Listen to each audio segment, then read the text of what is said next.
Hey, it's been a week. Peace, y'all. What's up? It's November 30th. Tomorrow is December 1st already. Where is the time gone? It literally flies right by. Weeks go by like days. I'm not kidding you. Man, oh man, oh man.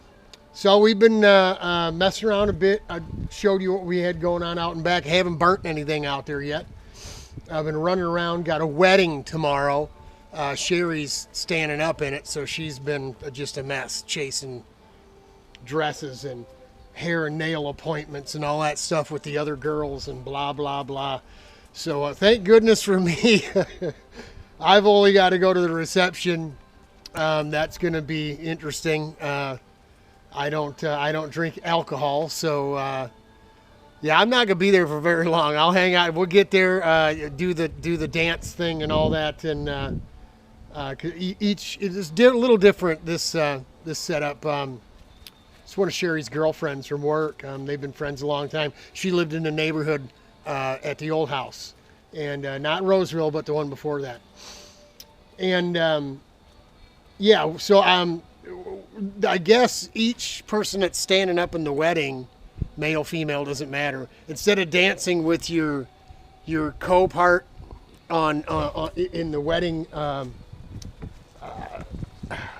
the wedding party, each of the people in the wedding party, because we're all old now. You know, this isn't something we used to do. This kind of stuff in our late teens and 20s. So everybody that's standing up in the wedding on either side is gonna dance with their husband or wife. So that's kind of cool.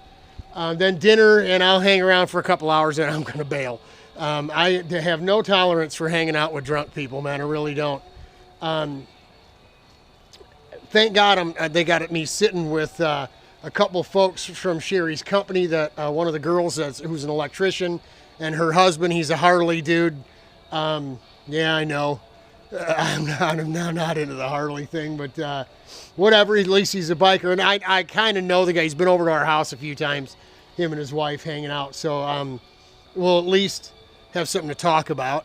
And then another couple that's going to be there's Jerry and Marcia. I like Jerry and Marcia. They were members of the second church we went to after I got saved and got straight. So they're older folks. Jerry is the president of the Prowler member club or whatever it is. He worked at Chrysler for a long time.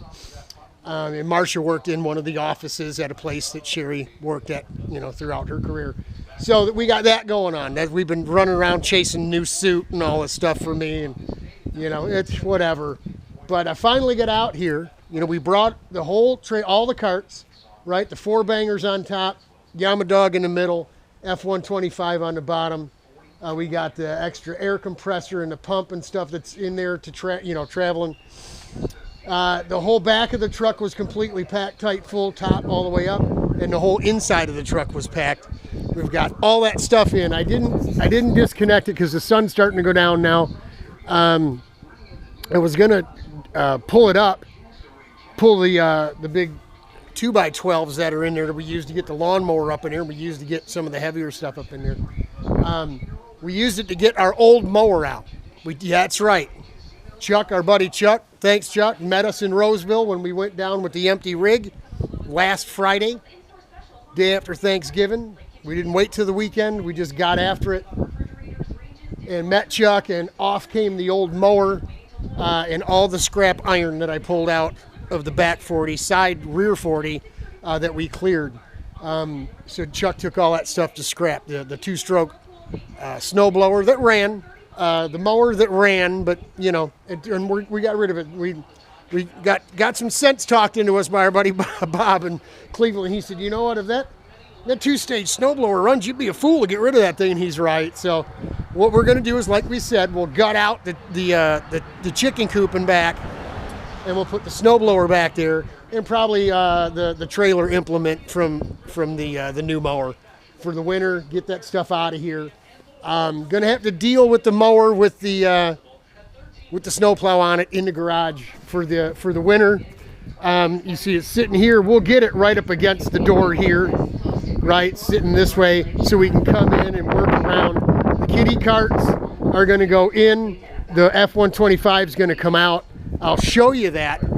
I'll actually start the camera, say, hey, I'll have my crank up stand set up. I'll back the trailer right up to the edge of the concrete here.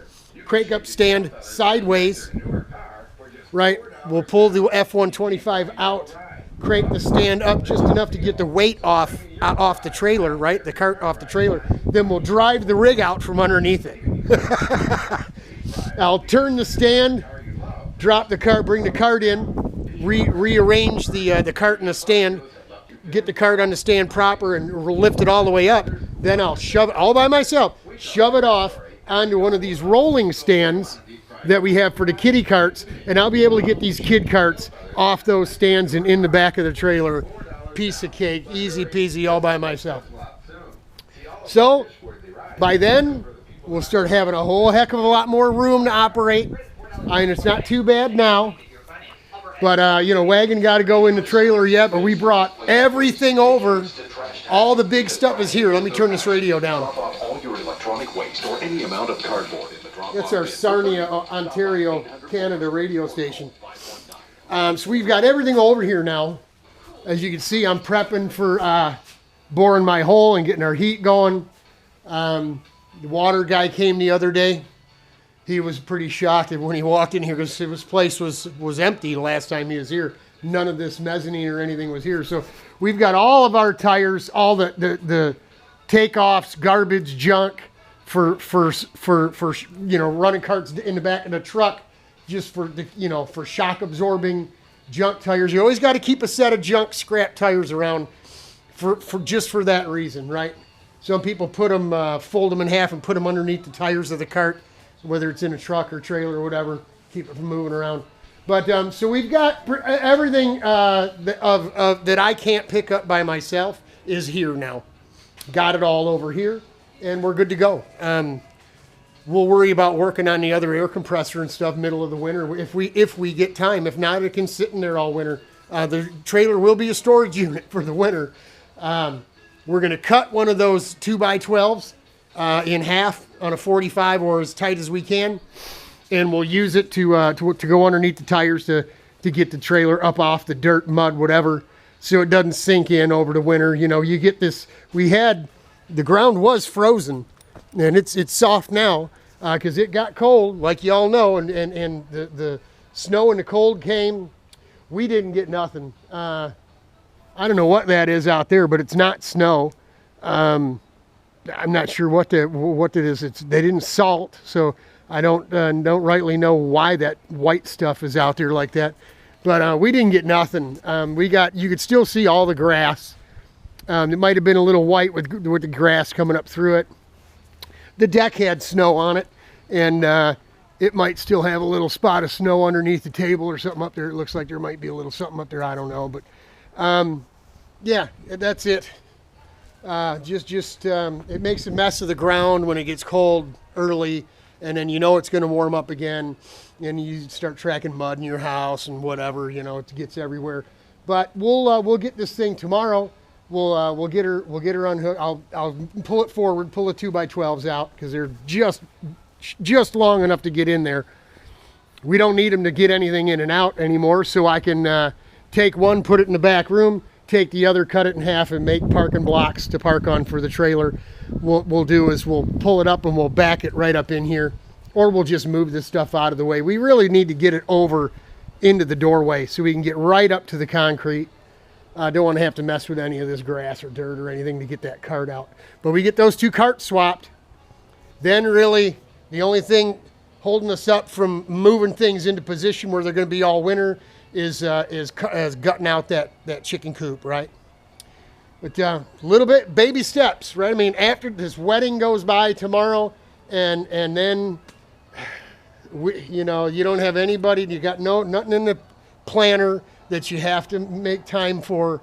I know it's women, man. Sorry, Glenda. They're just preparing for something like this. I stood up in a lot of weddings when I was a young fella, you know. I mean, a lot of them, and you know, there was a bit of chaos to it, right? Right, the fitting of the tuxedo, and the parties and all that stuff. And I mean, it was a good time. It was good fun. But when you're in your 50s, me being 58, you know, it's not fun anymore. You start asking questions like, why do you need to go 10 tenths on this, 10 tenths on that? The folks that are getting married, they're not young either. So, you know, I don't know. I get it. Not everybody gets married in their backyard in the driveway underneath the canopy of their go-kart trailer like I did. I swear to God, that's what happened. Easy peasy, man. I mean, no suit, no tie. I've never wore a necktie in my life, not once, not a one time, never, ever, never done it, never will. Can't stand them, won't do it. Tuxedo, now, you know, bow tie, tuxedo tie, that's a little different story. You don't have to tie it or nothing like that, but nope. I don't even own a button shirt with a collar that you can put a tie on. Don't even own one. So, that's it. Peace, y'all. Whew, man, that was a lot of stuff, a lot of trips back and forth, huffing in boxes, stuffing them, packing everything away, relabeling stuff, rearranging it, getting it grouped together where it needs to go. But man, it's on like Donkey Kong from here. I can't wait to get out here and start tearing things up and getting things done, hanging this ducting and stuff and getting that heat, because once that's done, man, it'll be nice. I can sit in a lawn chair out here all day and do nothing as long as it's warm. I guarantee you, we ain't going to have time for a lawn chair for quite a while. Hang in there, y'all. It'll get better. Peace. Jesus is coming. He'll make it all better. I'm praying for you. Hang in there.